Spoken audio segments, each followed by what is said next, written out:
तो उसके बाद दोस्तों ये सेकंड वाला है, सेकंड वाले से देखते हैं। इसमें हमारा डायग्नोस्टिक और भी जो चीज़ें हैं उसमें आपको एंटर करना है। तो ब्लू वाले को प्रेस करेंगे। तो दोस्तों ब्लू वाले को प्रेस करेंगे, इसमें सबसे पहले डायग्नोस्टिक आएगा। डायग्नोस्टिक में आपको ये प्रेस करके होल्ड करेंगे तो 3 चीज़ें इसमें आती हैं। देखिए यहाँ पे एक टेस्ट आता है। तो टेस्ट में हमारे 2 चीज़ें आता है, एक होता है साइकिल टेस्ट और एक होता है लूप टेस्ट। तो इन दोनों के बारे में नेक्स्ट वीडियो में आपको बताएंगे, साइकिल टेस्ट और लूप टेस्ट कैसे किया जाता है। उसके बाद दोस्तों टेस्ट से बाहर चलेंगे तो डायग्नोस्टिक के बाद हमारा आता है डिस्टेंस। ये हमारा प्रेजेंट डिस्टेंस जो दिखा रहा है वो हमारा यहाँ पे शो करता है। ये हमारा कोई एडिट करने के लिए नहीं है, बस ये हमारा प्रेजेंट वैल्यू जो है वो हमारा यहाँ पे शो कर रहा है। तो ये हमारा डिस्टेंस है। उसके बाद ये हमारा लेवल देखिए हमारा शो कर रहा है यहाँ पे 9.15, यानी डिस्टेंस और लेवल हमने आपको बताया था कि जो हमारा टैंक का जो खाली हिस्सा रहता है वो डिस्टेंस है, जो भरा हिस्सा रहता है वो हमारा लेवल का है। उसके बाद नेक्स्ट करेंगे तो हमारा इको दिखा रहा है, इको जो हमारा मिल रहा है पल्स इको उसका है, ये कितना हमारा मिल रहा है। तो यहाँ पे देख सकते हैं जितना हमारा ये पल्स बढ़ेगा, यहाँ पे जो बार दिखा रहा है जो इको का स्टेटस हाई लो मीडियम यहाँ पे जो दिखा रहा है ये यहाँ पे दिखाने लगता है। उसके बाद इको के बाद दोस्तों ये इको का है, ये भी इको का ही है, इको डॉट एन। उसके बाद ये हमारा दोस्तों फ्रीक्वेंसी दिखा रहा है, जो सिग्नल की फ्रीक्वेंसी है वो हमारे यहाँ पे शो कर रहा है। और नेक्स्ट जो है हमारे यहाँ पे टेम्परेचर है, यानी कि जो हमारा ट्रांसमीटर का जो एटमॉस्फेरिक टेम्परेचर है वो हमारे यहाँ पे शो कर रहा है। तो ये हमारे 85 कुछ यहाँ पे डिग्री फ़ारेनहाइट है, फ़ारेनहाइट में इसका टेम्परेचर रहता है। तो ये है इसका, ये जो हमारा डायग्नोस्टिक वाले मेनू में जाने के बाद यानी ये हमारा बेसिक सेटअप हमारा जो इसमें से जो मेनू हम किए थे अप डाउन करके जो गए थे उसमें अलग अलग ऑप्शन आए थे। और इस वाले में देखिए दोस्तों डायग्नोस्टिक आ रहा है, डायग्नोस्टिक के बाद ये डिस्टेंस कितना है वो दिखा, यानी जो प्रेजेंट वैल्यू है वो हमारा शो करता है। Present temperature, present level, present distance और प्रेजेंट फ्रीक्वेंसी, प्रेजेंट इको कितना आ रहा है वो हमारा इसमें शो करता है। जैसे देखिए लेवल हो गया, इको हो गया, इको कितना मिल रहा है, इको हो ये भी इको का ही है। उसके बाद फ्रीक्वेंसी हो गया, सिग्नल के फ्रीक्वेंसी। उसके बाद टेम्परेचर हो गया, इस ट्रांसमीटर का जो बॉडी टेम्परेचर है उसका है। अब इससे दोस्तों टेम्परेचर पे हमारा सिग्नल जो है वो डिपेंड करता है, यानी जो हमारा पल्स ट्रांसमिट हो रहा है उसका जो डिपेंड होता है वो हमारे टेम्परेचर से, यानी टेम्परेचर अगर इसका बढ़ेगा घटेगा तो उस पर हमारा उसका भी फ्रिक्वेंसी फ्लक्चुएट होगा। इसीलिए टेम्परेचर को मेंटेन करने के लिए ही यहाँ पे इंटरनल टेम्परेचर सेंसर दिया गया रहता है, या फिर ऑक्सिलरी टेम्परेचर सेंसर कनेक्ट करने के लिए यहाँ पे भी ऑप्शन दिया गया रहता है। तो ये हो गया। उसके बाद फिर हम मेन मेनू पे आ जाते हैं डायग्नोस्टिक। अब इसी डायग्नोस्टिक के अंदर जाने पे दोस्तों आता है टेस्ट। टेस्ट में होता है, एक होता है साइकिल टेस्ट, एक होता है लूप टेस्ट। जैसे कि इसमें प्रेस करेंगे तो ये हो गया टेस्ट। टेस्ट में आ जाएगा साइकिल टेस्ट। साइकिल में करने के बाद देखिए अपने आप ही इसमें जब करेंगे फिर आता है लूप टेस्ट। तो लूप टेस्ट में आपको करने पे वैल्यू एंटर करके यहाँ पे जितना करना है उसको एंटर करेंगे। हम आपको नेक्स्ट वीडियो में बताएंगे कैसे होता है इसका लूप टेस्ट। उसके बाद दोस्तों तीसरा जो हमारा ऑप्शन होता है वो हमारा होता है इंजीनियरिंग मेनू। इंजीनियरिंग मेनू में क्या क्या होता है वो आपको दिखाते हैं और कैसे इंजीनियरिंग मेनू में हमको एंटर किया जाता है। उसके बाद नेक्स्ट होता है एरर वैल्यू, एरर क्या किस में एरर आता है उसका क्या मतलब होता है। तो दोस्तों सबसे पहले चलते हैं इंजीनियरिंग मेनू में। तो दोस्तों इंजीनियरिंग मेनू में जाने के लिए सबसे पहले आपको प्रेस करना है ये डायग्नोस्टिक। जब डायग्नोस्टिक आएगा तो डायग्नोस्टिक में इसको ब्लू वाले को प्रेस और होल्ड करना है। जब प्रेस एंड होल्ड करेंगे तो आएगा हमारा टेस्ट। जब टेस्ट का ऑप्शन आ जाएगा दोस्तों तो ये बैक बटन और ये हमारा ब्लू वाला बटन, इन दोनों को एक साथ प्रेस करना है। जब दोस्तों इसको एक साथ प्रेस करेंगे तो हमारा आ जाएगा देखिए ENG यानी इंजीनियरिंग मेनू। फिर ये जो हमारा इंजीनियरिंग मेनू आ जाएगा तो इंजीनियरिंग मेनू में आपको अप डाउन करने के लिए यहाँ पे ग्रीन वाले को प्रेस करेंगे तो देखिए ये आ रहा है T dot hold. T dot hold का मतलब होता है थ्रेशोल्ड वैल्यू। ये होता है दोस्तों थ्रेशोल्ड वैल्यू क्या होता है। तो दोस्तों जो थ्रेशोल्ड वैल्यू होता है वो हमारा होता है अप टू 9 यानी 99 तक इसमें थ्रेशोल्ड वैल्यू सेट कर सकते हैं। तो थ्रेशोल्ड वैल्यू होता क्या है कि जो हमारा इको जो हमारा इसको रिटर्न आ रहा है, इको जो इसको सेंस करता है ट्रांसमीटर, एक बार सिग्नल ट्रांसमिट करके जो उसका पल्स इको रिटर्न आता है तो उसका रिजेक्शन यहाँ से सेट किया जाता है। यानी कि जितना आप सेट कर देंगे अगर उससे कम का अगर इको हमारे इसको मिलेगा तो उसको रिजेक्ट कर देगा, यानी उसको कुछ समझेगा नहीं, इसका समझेगा कि ये गलत आ रहा है। तो आप यहाँ से इसको सेट किया जाता है। तो ऑटो में रखेंगे तो अपने आप जितना सेंस करेगा। उसके बाद जैसे ऑटो में रखना है या फिर कुछ अपने आप से इसमें सेट करना है तो आप यहाँ से एडिट करके सेंस सेट कर सकते हैं। तो थ्रेशोल्ड वैल्यू का मतलब ये होता है कि रिजेक्शन वैल्यू, यानी कि अगर आप सेट कर दिए यहाँ से 50 सेट कर देंगे तो 50 से नीचे का अगर हमारा जो इको रिसीव होगा तो उसको रिजेक्ट कर देगा, उसको सेंस कर नहीं करेगा। तो इसीलिए यहाँ पे ऑटो में रखा जाता है। ऑटोमेटिक जो वैल्यू उसको सिग्नल हेल्दी मिलेगा तो उसको सेंस करेगा, जो रिजेक्शन होगा उसको रिजेक्ट कर लेगा। तो आपको इसमें कुछ नहीं करना है। तो उसके बाद दोस्तों नेक्स्ट वाला दिखा रहा है एलई, यानी ये होता है लॉस्ट इको। एलई का मतलब होता है लॉस्ट इको।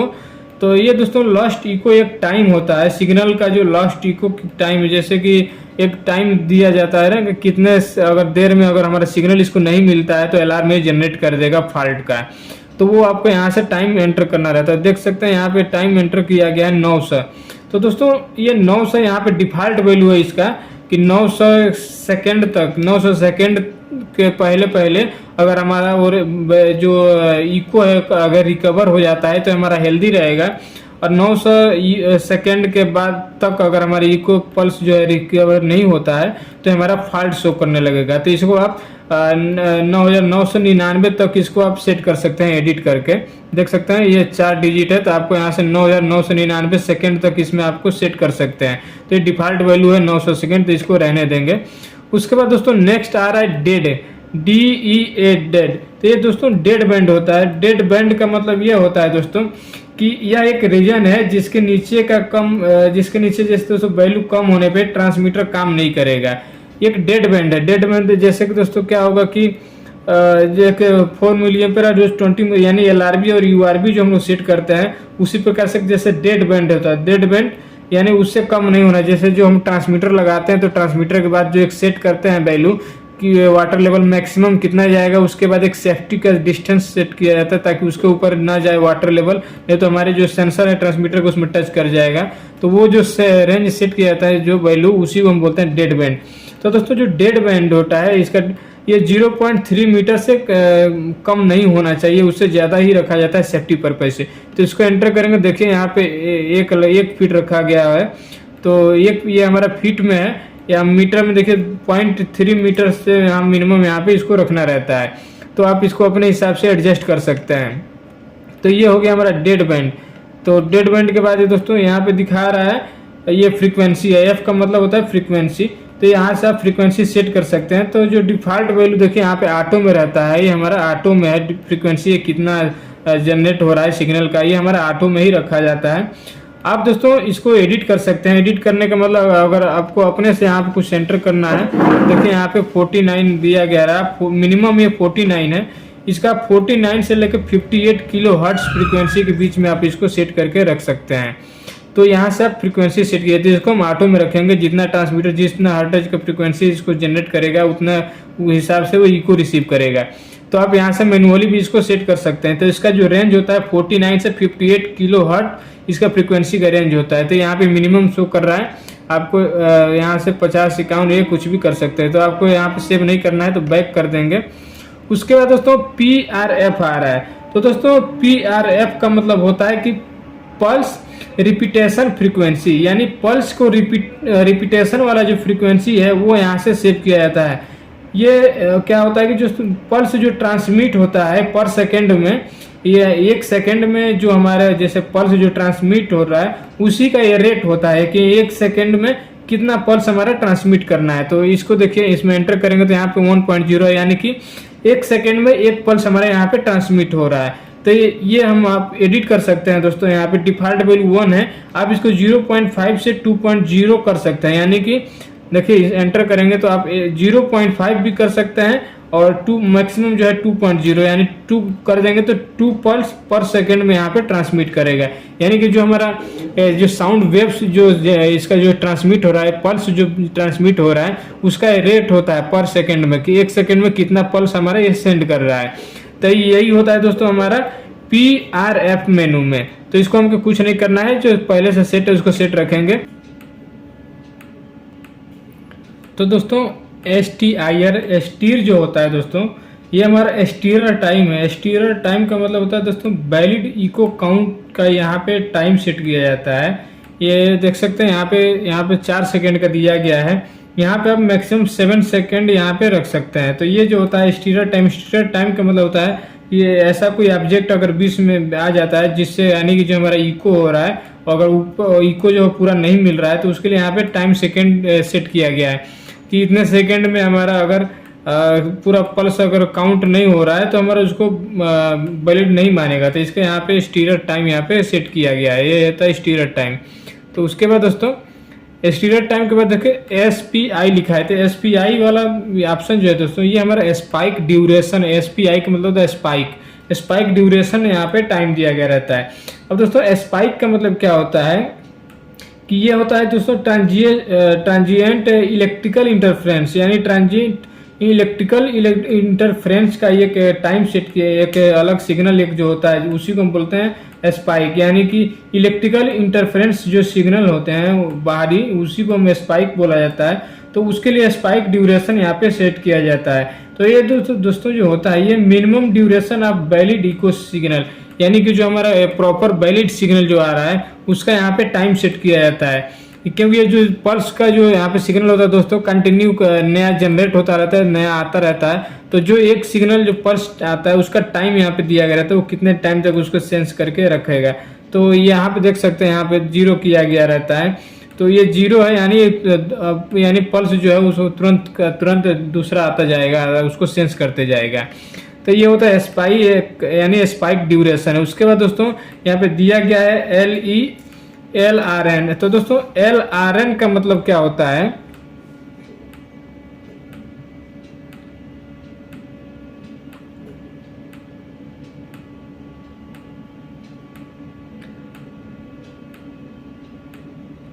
इसके बाद दोस्तों दिया हुआ है T। तो T का मतलब होता है टेम्परेचर एडिट, यहाँ पे टेम्परेचर एडिट करने के लिए दिया गया रहता है।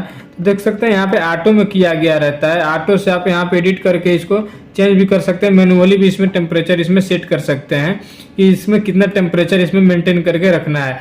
तो ये दोस्तों ये वाला जो है T हमारा रहता है इंटरनल के लिए, इंटरनल जो T हमारा रहता है उसके लिए दिया गया रहता है।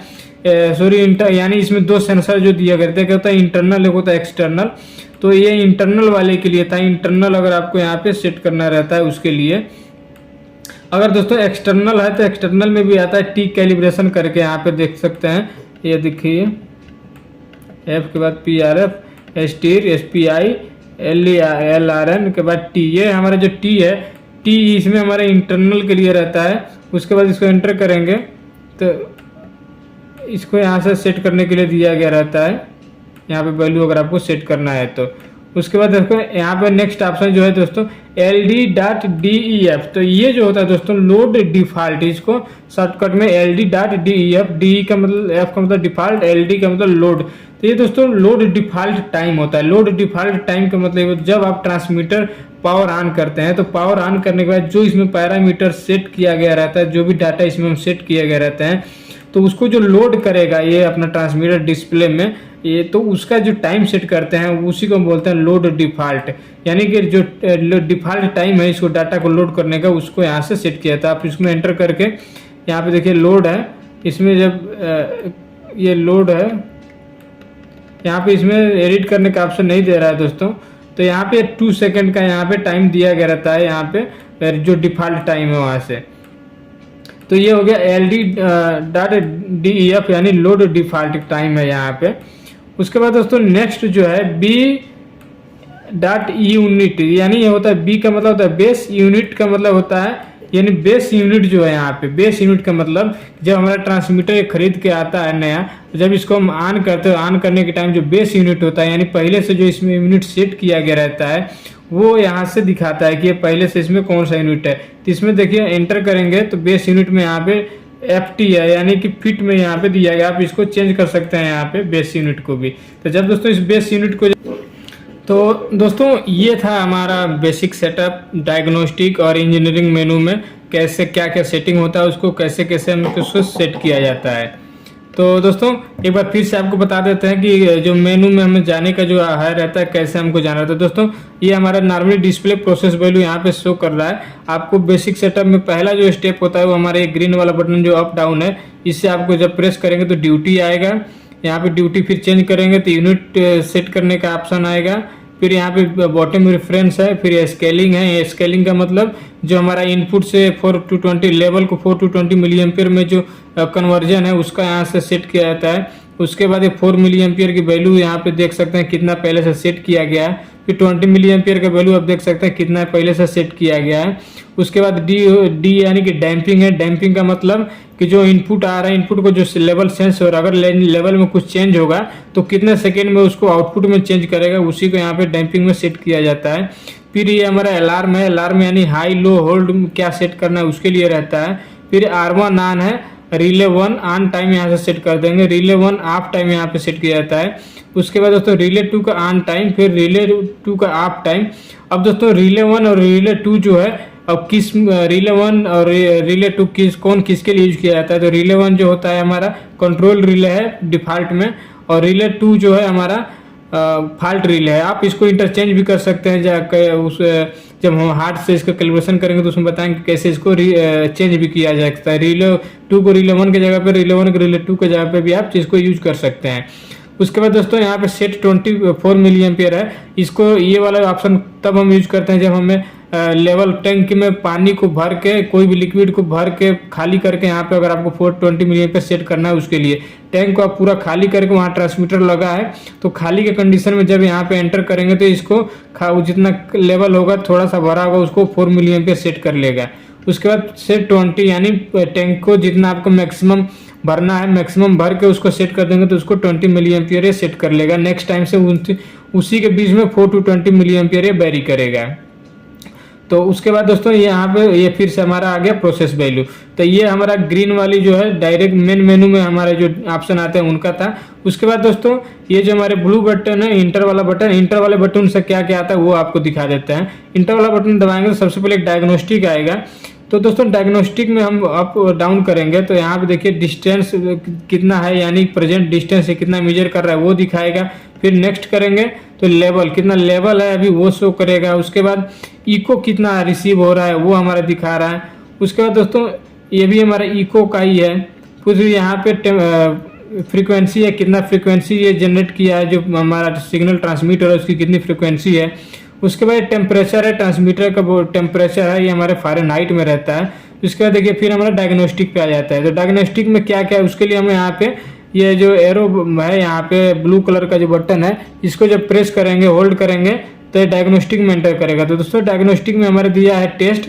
तो ये दोस्तों टेस्ट वाले में जब ये टेस्ट वाले को यहाँ से हमें इंजीनियरिंग मेनू में एंटर करने के लिए दिया गया रहता है ऑप्शन। उसके बाद जब इसको अप डाउन करेंगे तो यहाँ पे साइकिल हो गया, साइकिल टेस्ट करने के लिए। फिर यहाँ पे हो गया लूप टेस्ट करने के लिए, तो हम लूप टेस्ट का भी आपको बताएंगे नेक्स्ट वीडियो में। फिर हमारा टेस्ट में आ जाएगा। अब दोस्तों ये हमारा हो गया दूसरा मेनू का कैसे जाना है। फिर तीसरा मेनू होता है इंजीनियरिंग ऑप्शन, इंजीनियरिंग मेनू। इंजीनियरिंग मेनू में जाने के लिए आपको यहाँ टेस्ट में आने के बाद ये दोनों, ये ब्लू बटन और ये रेड बटन, ये एंटर और बैक दोनों को एक साथ दबाएंगे जब कुछ सेकंड तक, तो उसके बाद देखिए इंजीनियरिंग मेनू आ जाएगा। तो इंजीनियरिंग मेनू में बहुत सारे ऑप्शन आते हैं जो कि इंटरनली आपको चेंज करना, जैसे कि पहला हो गया थ्रेशोल्ड वैल्यू, फिर हो गया लॉस इको, फिर हो गया डेड बैंड, फिर हो गया हमारा फ्रीक्वेंसी, फिर हो गया PRF, यानी कि हमारा PRF का मतलब होता है दोस्तों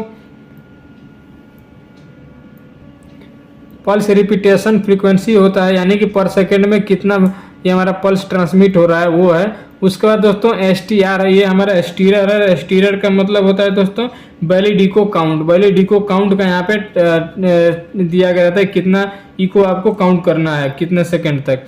उसके बाद दोस्तों नेक्स्ट जो है SPI का मतलब स्पाइक और ड्यूरेशन यहाँ पे सेट किया जाता है। फिर LRN होता है।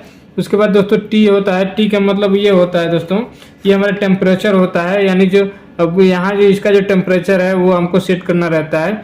उसके बाद दोस्तों LD.DEF का मतलब लोड डिफॉल्ट, ये हमारा जब ट्रांसमीटर स्टार्ट होता है तो सारा जो डाटा इसमें सेट किया गया है उसको लोड लेने में जो टाइम लगेगा उसका यहाँ से डिफॉल्ट टाइमिंग यहाँ पे सेट किया गया रहता है।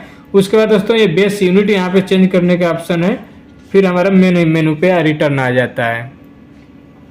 तो दोस्तों ये था हमारा बेसिक सेटअप जो हम की ट्रांसमीटर के बटन्स के द्वारा करते हैं। तो दोस्तों नेक्स्ट वीडियो में, दूसरी वीडियो में जो हम इसके कई सारे बहुत बड़ा वीडियो हो जाएगा, इसीलिए अलग अलग हम इसके पार्ट्स करके बना रहे हैं। तो नेक्स्ट वीडियो में आपको लेके आएंगे इसमें क्या एरर आता है, क्या एरर मैसेज आते हैं और क्या क्या इसमें प्रॉब्लम आता है, उसका ट्रबल शूटिंग क्या है, कैसे उसको ट्रबल शूट करना होता है। उसके बाद लूप टेस्ट और साइकिल टेस्ट कैसे किया जाता है उसका एक वीडियो ले आएंगे। और जो लास्ट जो हमारा वीडियो आएगा दोस्तों वो हमारा होगा हार्ट के द्वारा जो कैलिब्रेशन किया जाता है, सारे जो इंटरनल पैरामीटर है उसको कैसे सेट किया जाता है उसके बारे में हम बताएंगे। तो चलिए दोस्तों मिलेंगे नेक्स्ट वीडियो में।